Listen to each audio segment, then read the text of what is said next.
संचालक महोदय, सर्वप्रथम मैं महेश झलकारी जी का जो है धन्यवाद करूंगा कि उन्होंने मुझे इस मंच पर जो है इस सभा में और आप लोगों के बीच उपस्थित होने का मौका दिया।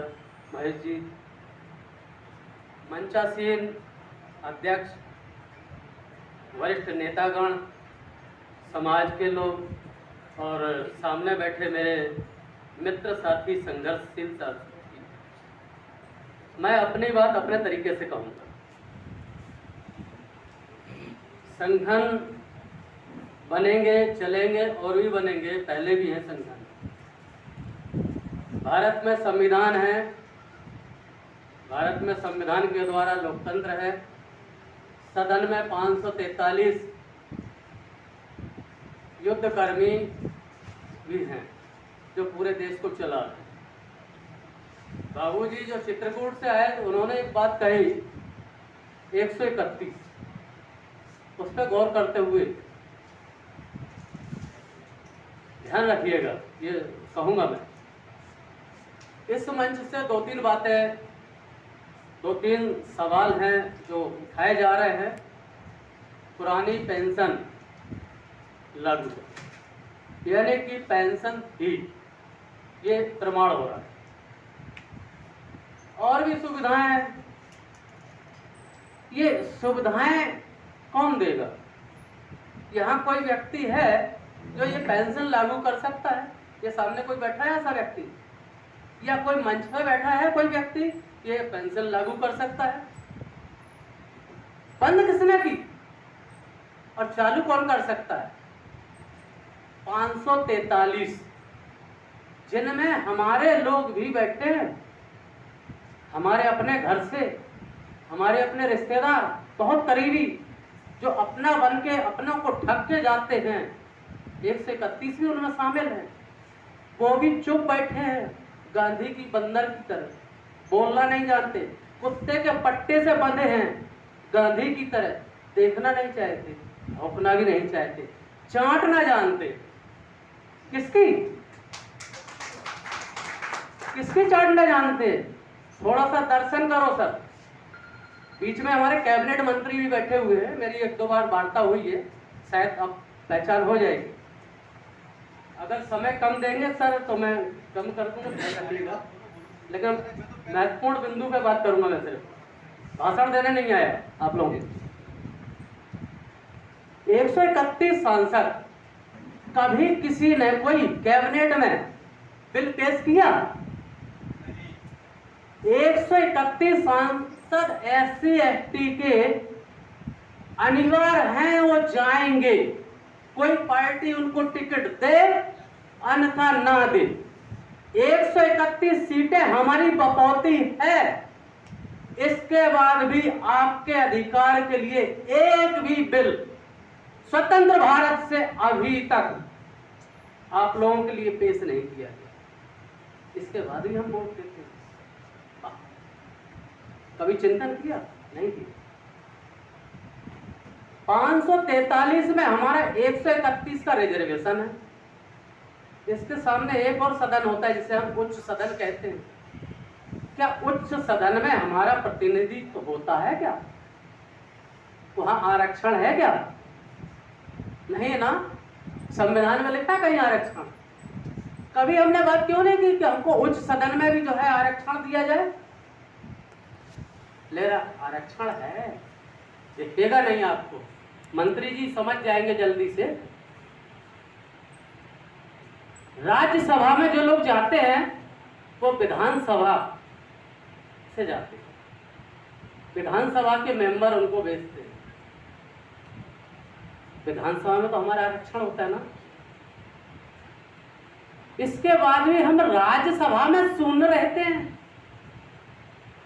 अब किससे उम्मीद करोगे?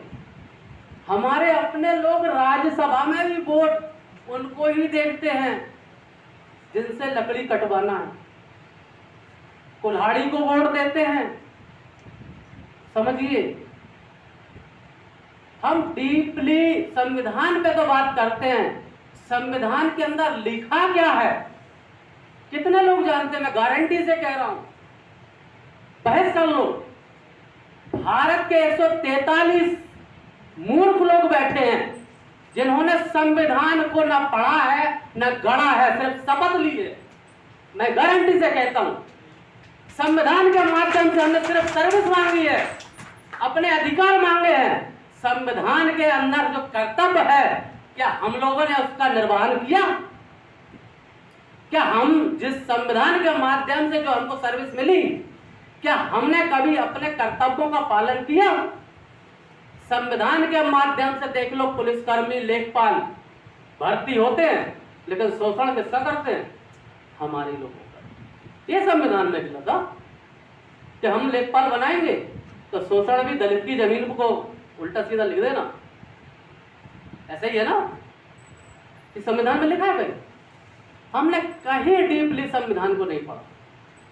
संविधान को अगर प्रचार होता है, मैंने सभी माध्यम से देखा है, इतनी बैठक हुई, इतने लोग संविधान सभा में थे, ये इतना आर्टिकल है, इतनी भाग है।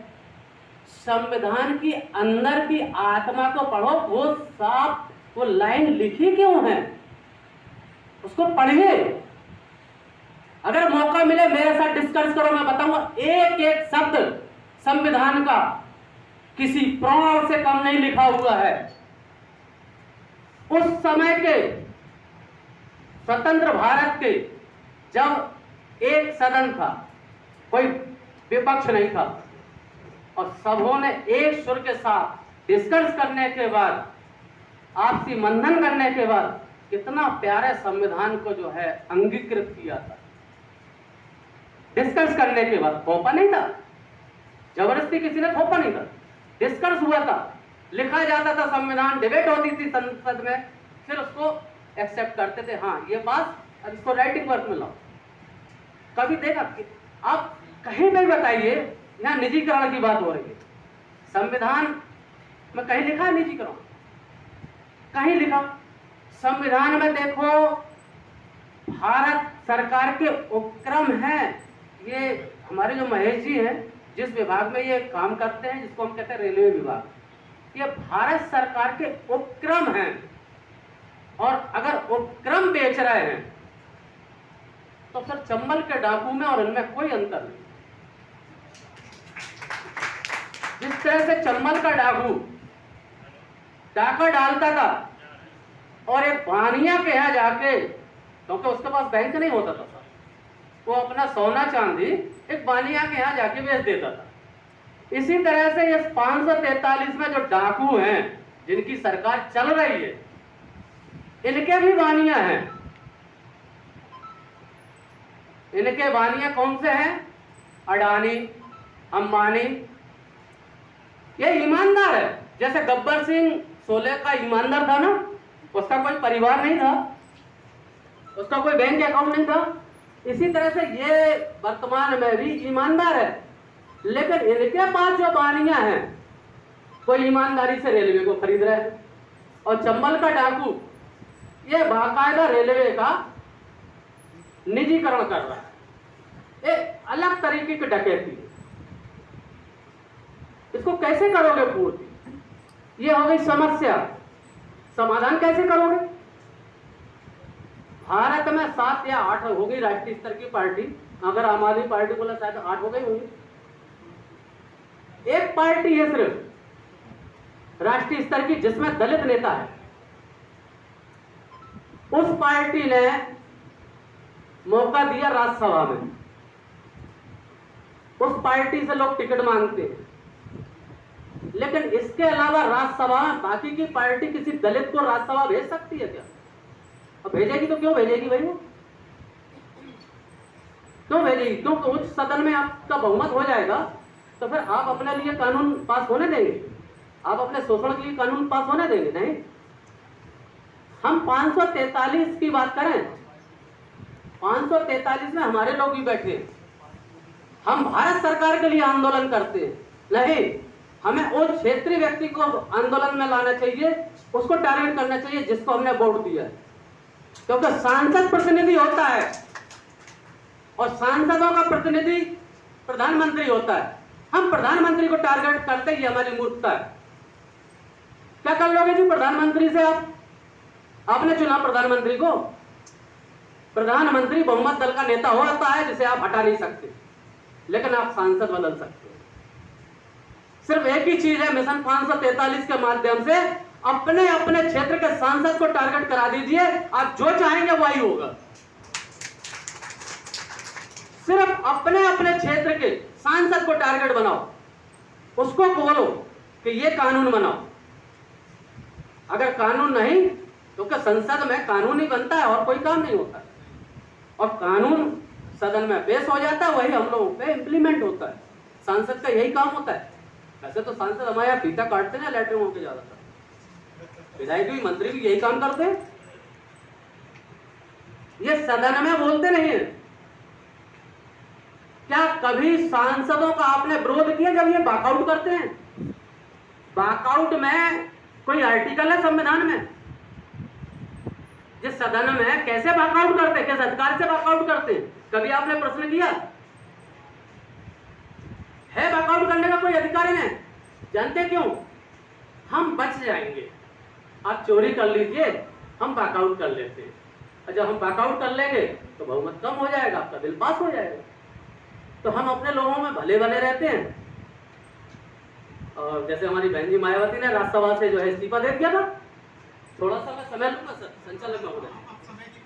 हाँ बस एक मिनट और लूंगा अपने। बहन जी ने जो है बिल पास होने से पहले राज्यसभा से इस्तीफा दिया था, और उसके बाद हमारे यहाँ विधानसभा को चुनाव हुआ था, जिसमें हम हार गए थे पूरी तरह से, यानी कि बीएसपी हार गई थी जब नोटबंदी हुई। नोटबंदी से पहले एक बिल पास हुआ था, और वो बिल पास बहुत अच्छे तरीके से हुआ था। उसमें इलेक्ट्रॉल बॉन्ड का नाम सुना है आप लोगों ने? कितने लोग जानते हैं इलेक्ट्रॉल बॉन्ड? हमारे मंत्री जी जानते होंगे। नहीं, मंत्री जी जरूर जानते होंगे। इलेक्ट्रॉल बॉन्ड जो है सिर्फ राष्ट्रीय पार्टियों को मिला, सिर्फ एक पार्टी को नहीं मिला, वो सिर्फ बीएसपी है, जैसे एक भी पैसा नहीं मिला इलेक्ट्रॉल बॉन्ड से, बाकी की सभी पार्टियों को मिला। डकैती डालने का एक नया तरीका। बहुत सी बातें हैं, मिलेगा समय, मिलेंगे हम भी, आप लोग बहुत सारी बातें करेंगे। समय कम है, इन्होंने हमें जितना समय दिया मैं इसके लिए भी ऋणी हूँ, धन्यवाद हूँ। जय भीम, नमो बुद्धाय।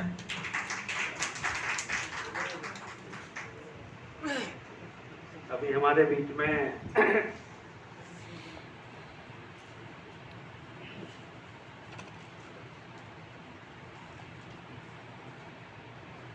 मैं आपसे क्षमा प्रार्थी हूँ, हमारे पास समय का थोड़ा अभाव है।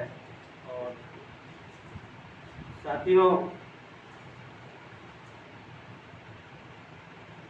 हमारी जो लड़ाई है पूरे भारत में, क्या वो किसी संगठन की हो, किसी नेता की हो, किसी समाज की हो, और जो इस देश में 85% है, यहाँ का जो 15% जो कास्ट है, जो वर्ग है,